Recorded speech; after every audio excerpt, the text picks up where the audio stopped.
pleased to have Sean, one of our own, homegrown, as it were, kind of, KC1NQE of POTA fame and Sean fame, to talk to us this evening. I believe the topic is amateur communication.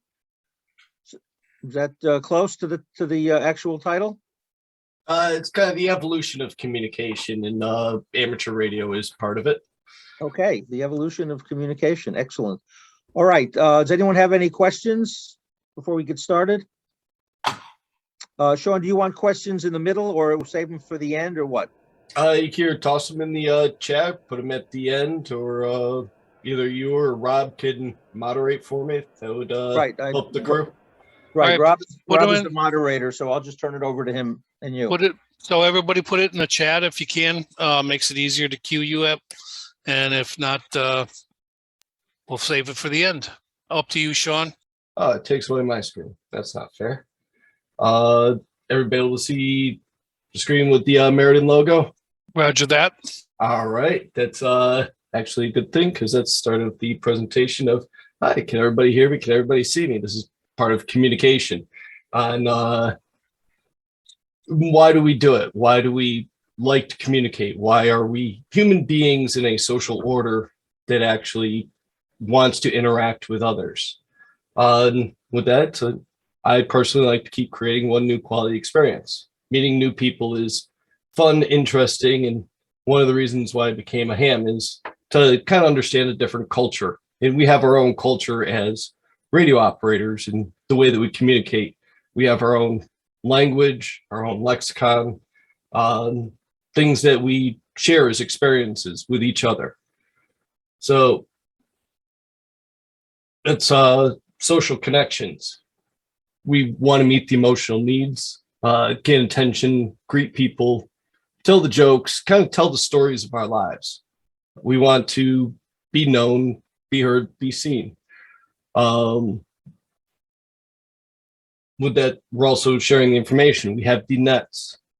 We do POTA activations. We do different activities that pass the information. So we're noticing other people. We're passing the pertinent information of what's happening in our daily lives. We're also doing it to request information, tell people our needs, or also tell people what we don't want happening in our lives, to request help and assistance of stuff. Now this is where it kind of gets a little interesting. So going way back, we start off with Homo habilis. They were kind of our tool makers, and they evolved into Homo erectus. If you look in the kind of like center branch of the tree, you'll see us kind of the Homo sapiens waving at the top there. And that's where language really starts kicking off, is with the Homo habilis. They were able to make certain sounds, usually about 11 different guttural sounds in their throats. And through that, we all know that you only really need two sounds. You need an on and off, a 0 and a 1, to create a language. So with that, there are roughly 4,000 written languages and 7,000 spoken languages. In English, there's 44 sounds for the 26 letters that we have. And despite there being just 26 letters in the English language, there are approximately that 44 sounds, also known as phononyms. And these 44 sounds help distinguish one word or meaning from another. Various letters and the letter combinations, known as the graphemes, are used to represent the sounds. Now, humans can't always be present to pass on information, and we know this as hams because we like to talk long distances with the least amount of effort possible, lowest power possible. So the first forms of writing were put into clay, pressed into the stone, and different mediums were used, papyrus after that, or wood. And we use modern day paper, cloth, and we also have digital formats, which weren't accessible back in the Stone Age. And we actually have gone full circle from hieroglyphs to emojis, both pictographs. With that, we also have gesturing, which can be done from a distance. It's a cultural reference as far as a gesture. Wars have actually been started over an incorrect gesture where it means one thing in one country and something in another cultural group. But there are a lot of universal signs that humans know, like you're waving towards, you're trying to bring somebody close to you, or if you're holding up your hands away and kind of pressing back, another human, regardless of language, will pick up on that nonverbal cue. Now, other forms of being able to communicate and have a sense of community has been through artwork. Earliest cave paintings show groups of people gathering, different activities that they've done as a collective.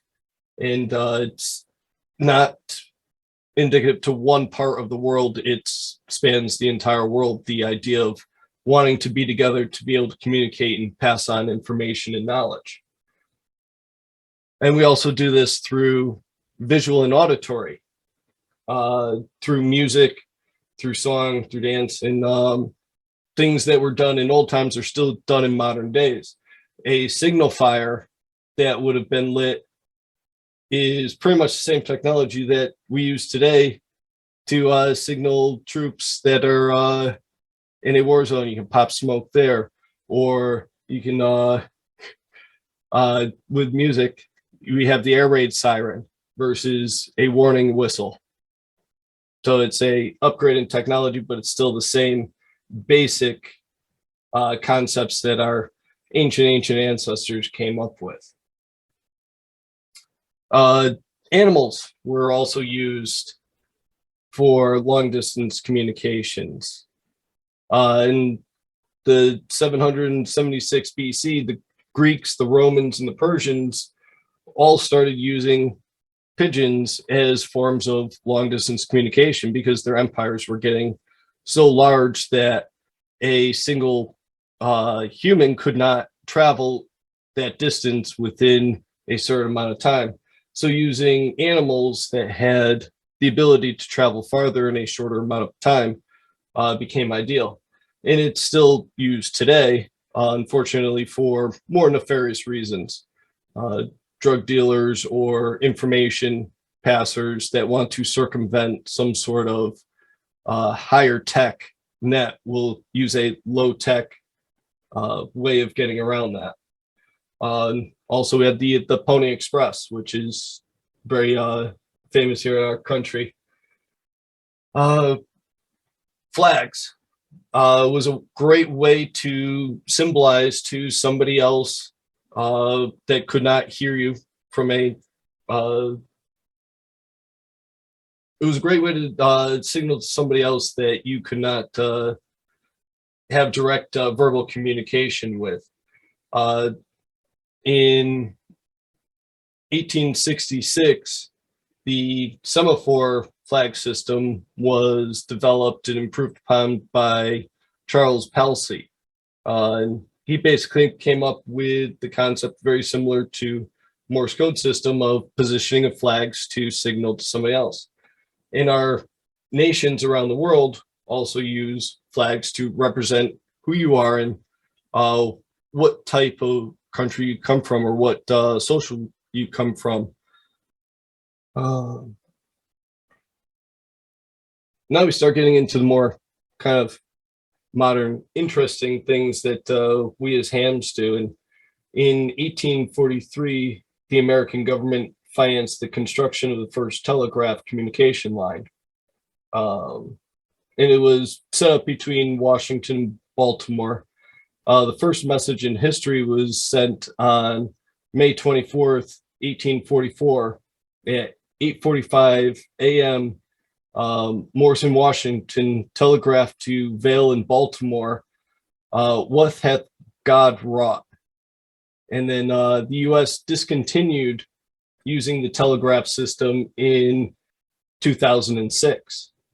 Now that's fairly recent. In India even went further. They discontinued their telegraph service in 2013. So we're talking a mere 10 years ago.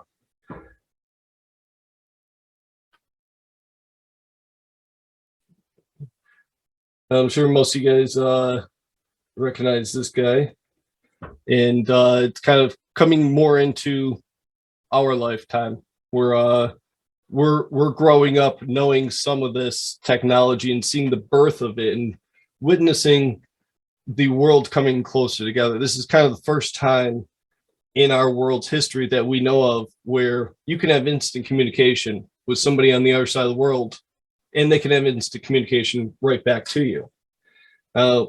Alexander Graham Bell in 1867, at first the benefits of the phone exchange were not exploited. It allowed telephones were paired to the subscribers who had arranged to have a contractor come out and put up a line, kind of like the tin can and the string put together. And then it just got more complicated because as more people became familiar with the technology and it became more common use, more lines needed to be added. And that was the beginning of the public switch telephone network. And you really don't see payphones around anymore. Now, these are kind of the forefathers of our modern day technology and communication. On the left, you have Maxwell, and he proposed the theory of electromagnetism with the mathematical proofs that showed that light and particles of radio and X-ray were all types of the electromagnetic field spectrum. And we've gone over quite a bit of this at the Elmer's classes, and it's really fascinating stuff to actually know that they're all related in some way. It's like the visible light to the radio spectrum to the infrared and back again. It's all connected in one way. And then Marconi went and took a step further, and he's the Italian inventor and an engineer that developed, demonstrated, and marketed the first successful long-distance wireless telegraph, and in 1901 broadcast the first transatlantic radio signal. His company's Marconi Radio ended the isolation of ocean travel and pretty much saved hundreds of lives, including all the surviving passengers of the Titanic. And in 1909, he shared the Nobel Prize in Physics for his radio work. And then we have Heinrich Hertz, who was a brilliant German physicist and experimentist who demonstrated that the electromagnetic waves that were predicted by Maxwell actually existed. And he did it so well and was able to actually explain it to the common layperson that they actually named the measurement after him. This we know as the Hertz. And then we also see Bose, who's known as the father of wireless telecommunications. He invented the Mercury Coherer, a radio wave receiver that was used by Marconi to build an operational two-way radio. The science behind capturing radio waves was first demonstrated by Bose. And then down at the bottom, kind of the father of the internet, Tim Berners-Lee, and in 1989 kind of kicked the World Wide Web out to us. Now, going back a little bit, and car-based telephones first tested at St. Louis in 1946. The system used a single large transmitter on top of a high-rise building. A single channel was used for sending and receiving, similar to our half duplex system. To talk, the user pushed the button and enabled a transmission, and then was able to receive afterwards, thus the coined term push to talk. And after that was the improved mobile telephone system, which was introduced in the 1960s. It used two channels, one for sending and one receiving, bringing telecommunications into full duplex mode.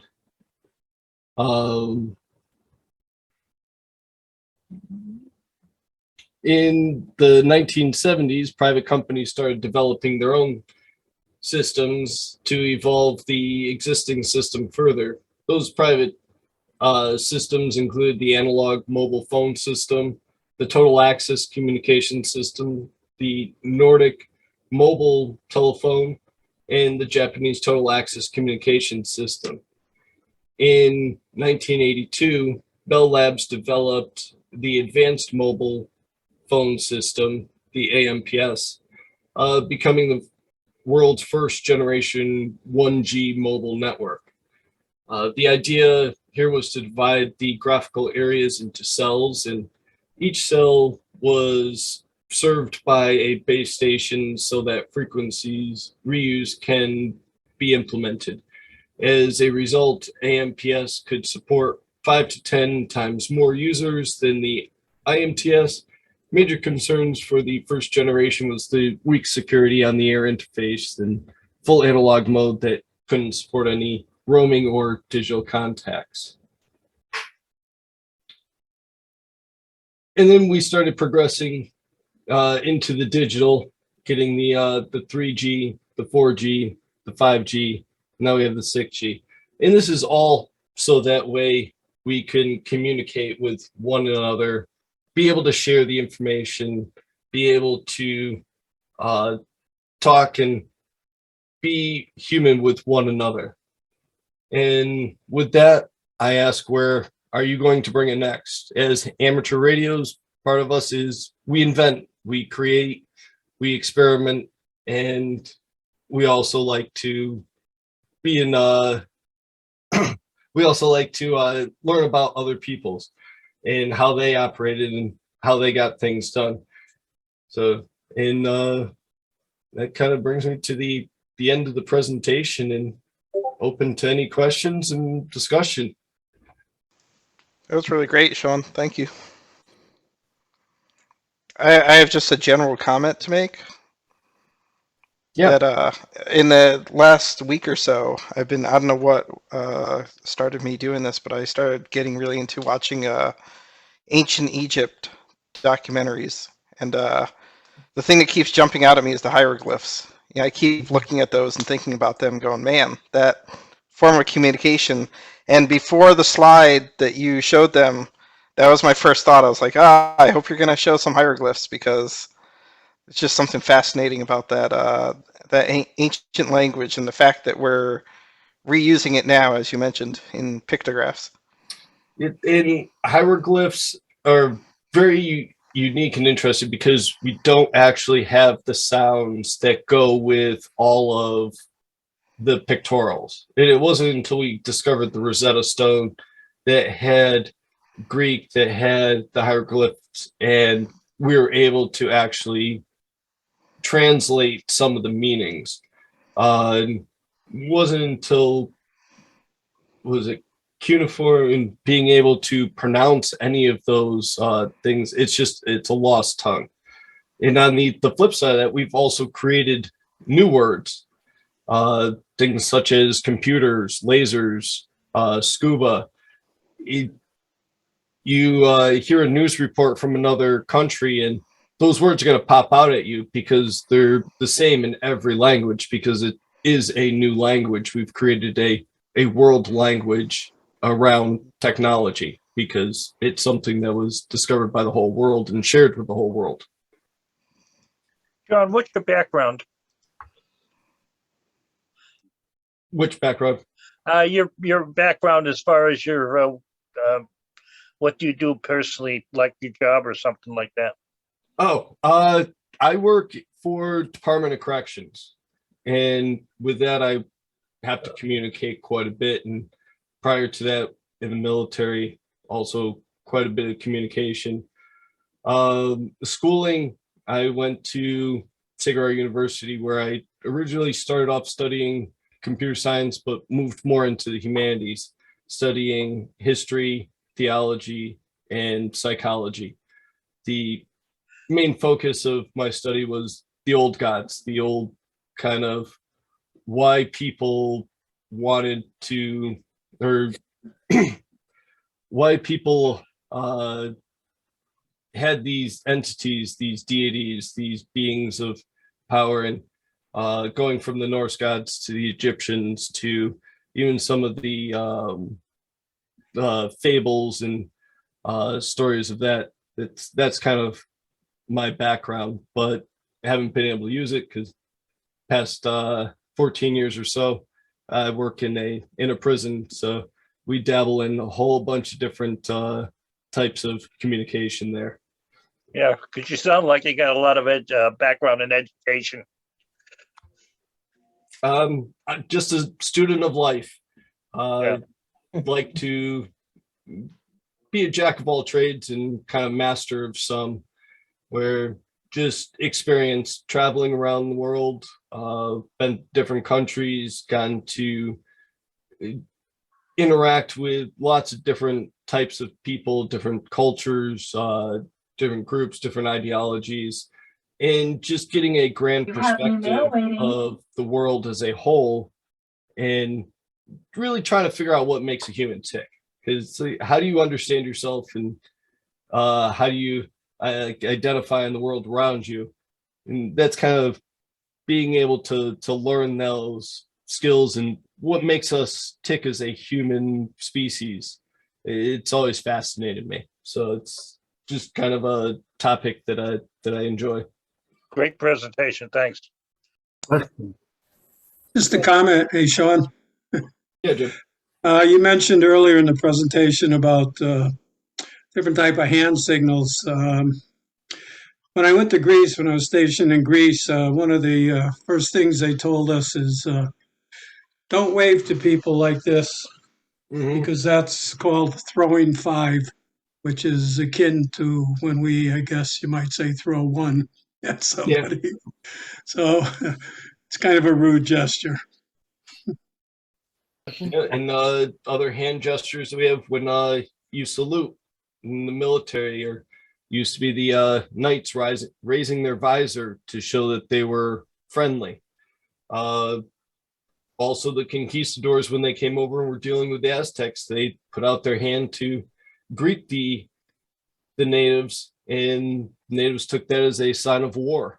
So it's different cultural things. In there's actually a country in Western Europe or Eastern Europe where nodding your head actually means no and shaking it means yes. I have a comment. Good, John. I spent some time in China, and for example, there's a different sound between the Cantonese and the Mandarin. Mm-hmm. They have the same character, and sometimes they're talking to each other and they don't understand each other, and they hold out the palm of their hand and draw the character on their hand, and the person will look at the effect of drawing that character. Say, oh, I understand. Yep. Yeah, that's very common in lots of parts of the world. Like I said, there's 7,000 spoken languages. And in South America, there's a tribe, the Paria. And in their language, there's 10 sounds, 10 vocal sounds that a woman will make, and 11 that a male will make. And they create an entire dialogue out of those sounds. I have another comment, Sean. It's actually ham related this time. Yeah. So one thing I really liked recently that I learned was how accessible this hobby activity is for people with different abilities, right? Mm-hmm. So like Handy Ham, I didn't realize how much was out there for people who are disabled, and we also have like sign language and braille for people who are visually disabled. And I know even a member of our club, she's not with us, is visually disabled, and it's fascinating how much you could do with ham radio, regardless of your abilities. I think that's an important part of communication. Yeah, the technology that we have has been a great equalizer for all. You're basically able to get your thoughts, your mind out there to the world, regardless of your physical abilities. And that's been a good or bad thing. I mean, I've heard a quote recently, it's the world isn't getting stupider, it's just getting louder. John, a good question. Do you think VoIP will replace radio? The voice over internet protocol replacing radio? No. I don't think that's going to replace it totally, because radio is a natural occurrence within our environment.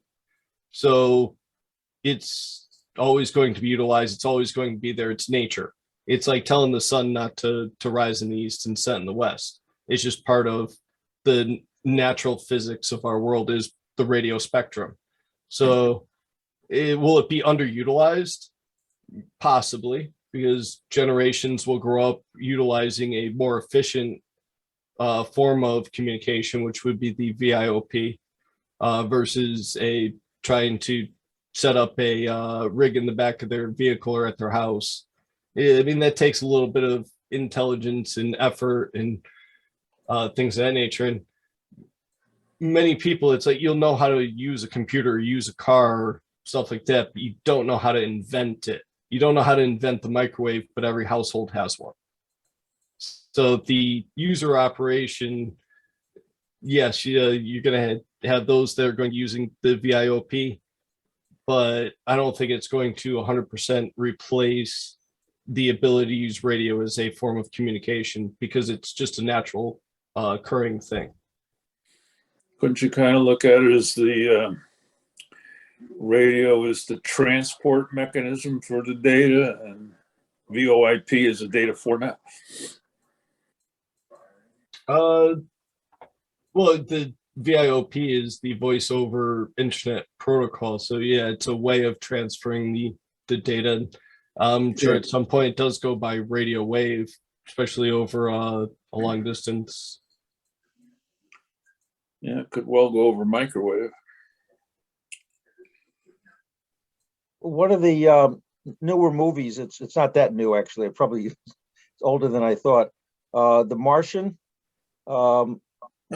There's an excellent series of scenes where he develops the need to communicate and with the Earth using hexadecimals and putting things out. It was actually a fascinating, and I thought an extremely well displayed example of how communications is critical. And once you get it going, you can sort of refine it more and more until it became, they were able to communicate much better when he had found the other spaceships that are rockets that were present on Mars. But it was very well done. It's one thing that's kind of encoded into our DNA is communication. At birth, we are kind of given the ability to learn any of the languages available but generally we only learn one or two.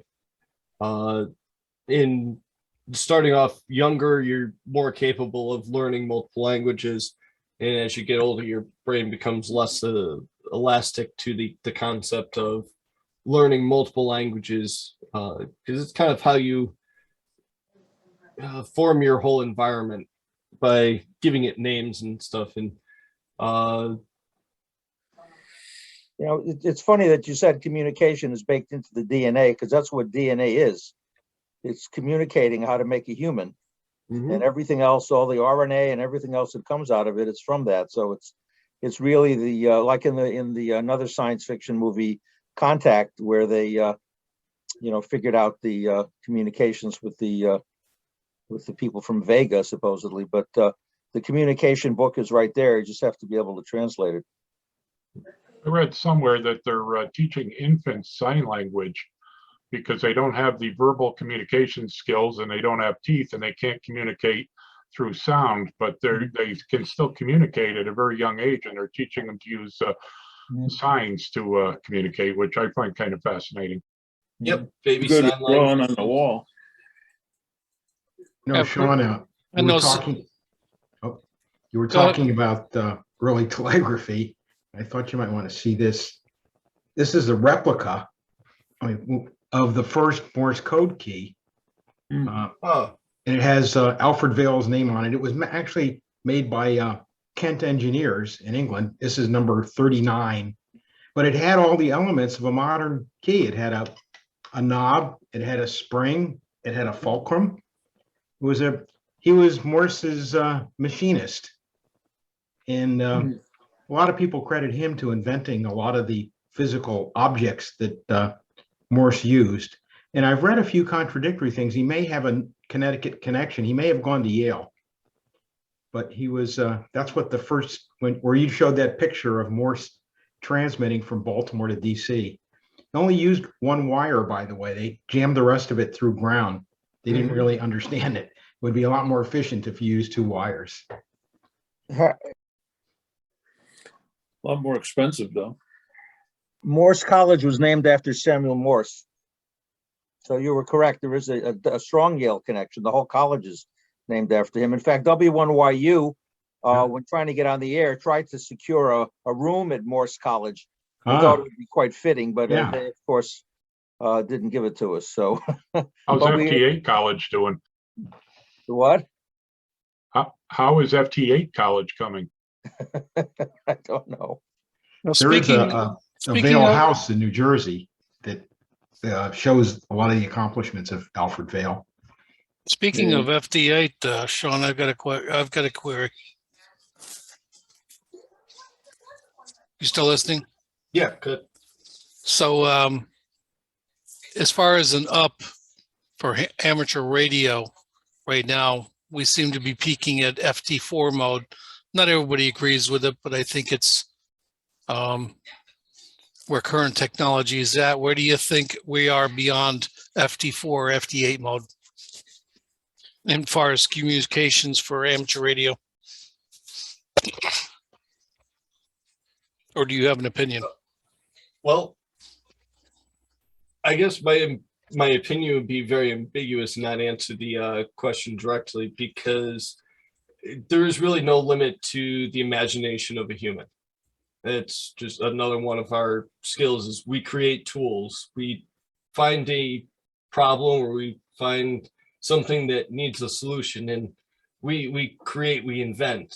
So there's no idea as to where the possibilities of communication can go. I mean, we can probably get FT 3 billion if we wanted to. No, you can't. No. The limitation is bandwidth.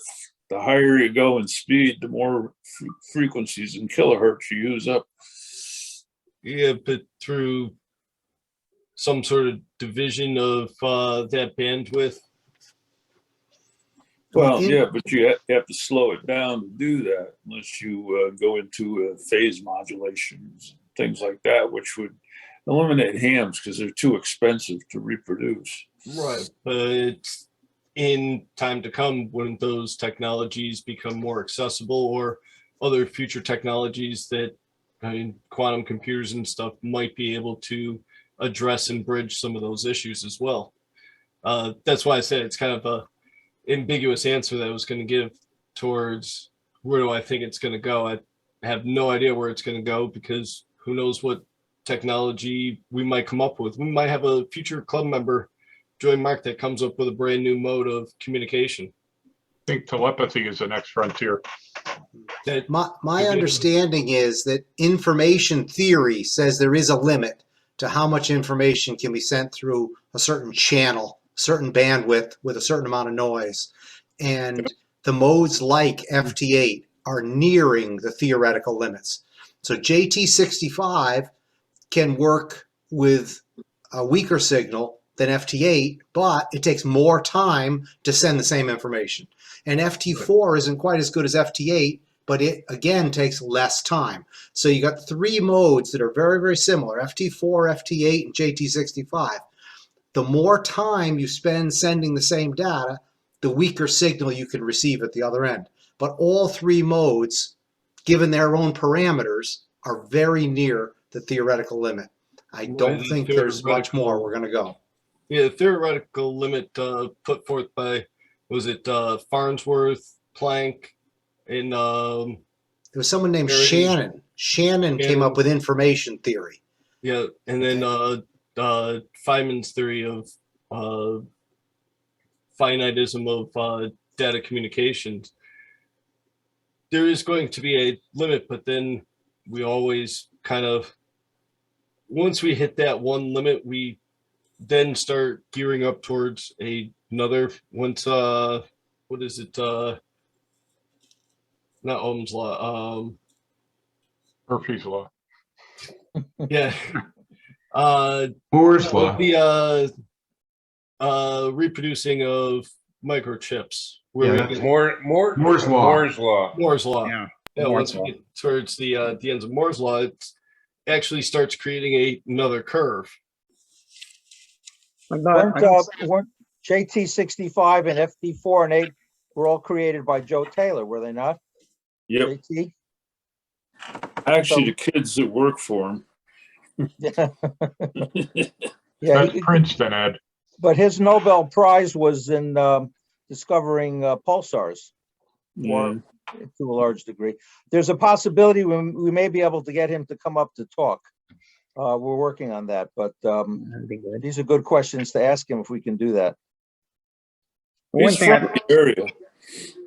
one thing I'd like to point out before we get too far afield, when you talk about theoretical limits, I take you guys back. The so-called sound barrier was a limit that people thought could not be crossed. And the problem was solved by better technology to build airplanes that could exceed the speed of sound. So saying something will never be solved or never happened, I never think of that as a good course. Just say, we don't know. So far, we can't. But saying never, probably going to get you into hot water more often than not. And, If you put never in our time frame, it may be never. well, yeah, I mean, stuff like that, not in our time, but it doesn't mean never. Yeah. The possibility is always there. You have to keep your mind open to the possibility, because you don't know what somebody down the road may come up with that will solve the problem. If you look at a Ted, lot I'm of gonna, the I'm gonna technology- counter that just a little bit. Sorry, but when somebody says you can't go faster than the speed of light, that's real. So there were people who said you couldn't go faster than the speed of sound. Yet when they said that, artillery shells were already going faster than the bullets were speed of going sound. faster, exactly. So- That's why a lot of people said you're wrong, because there were right. examples. But you know? I think some of these other issues we're discussing have a very, very solid theoretical underpinning. So What- it's not like someone's going to make a better screwdriver and with it we're going to build a better machine and that's going to solve the problem. Well, my point is, don't give up on Something go trying. faster than the speed of light. How do you explain cosmic inflation? That's something I've never been able to reconcile. How can everything in micro nanoseconds be so far apart if you can't go faster than the speed of light? Well, wait a second. So you So didn't now you're starting know. to talk about quarks, you have- neutrinos, and tachyons, once they start losing energy, they speed up. So it's a Well, okay, but wait a phenomenon that we're not able to measure yet. But you have to look at what kind, when you have a limit, you have to ask, where does it come from? Okay, so a theoretical limit would be like the speed of, and that will never be broken as long as your theory of relativity applies to your situation.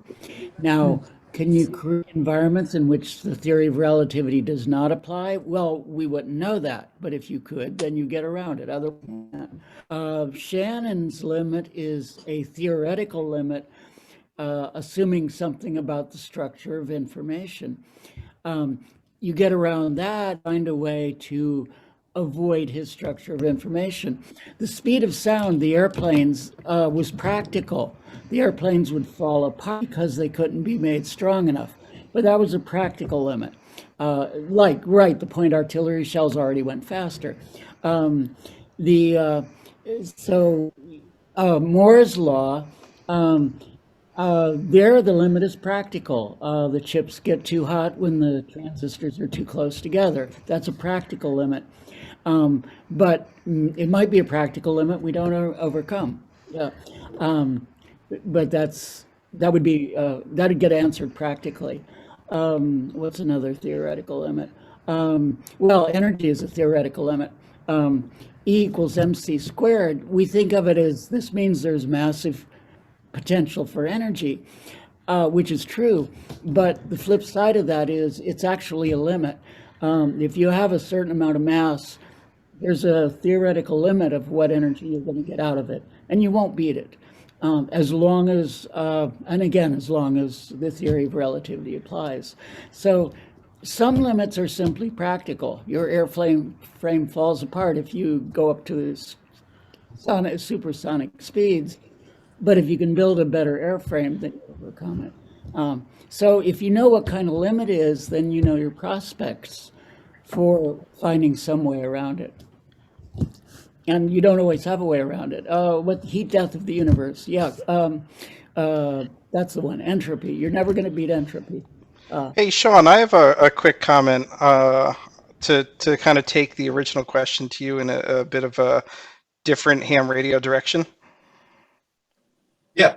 So one of the things I absolutely love about ham radio and what really appealed to me to push me to get my license is a comment my dad made to me years ago. And maybe we have a little bit of doomsday prepper in our DNA, but he said, when all else fails, radio will always be there. And when the question was first asked to you, where do you see it going? That question is, to me, always answered by, I don't really care, because radio waves are going to be there. And that's my appeal of ham radio. It's the analog foundation of it. It's kind of a topical subject nowadays. People are freaking out about things that could potentially happen, but it's real, and people are prepping and thinking about communications if certain systems go down. I can't agree with you more. It's to me, it's a tool that our universe, our reality provides to us.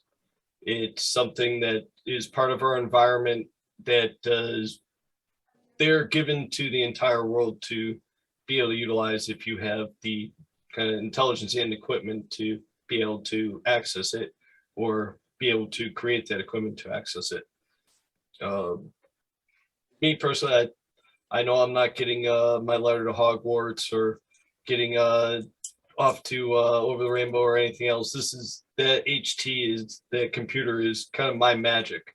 It's the being able to do something that I can't do within my physical form.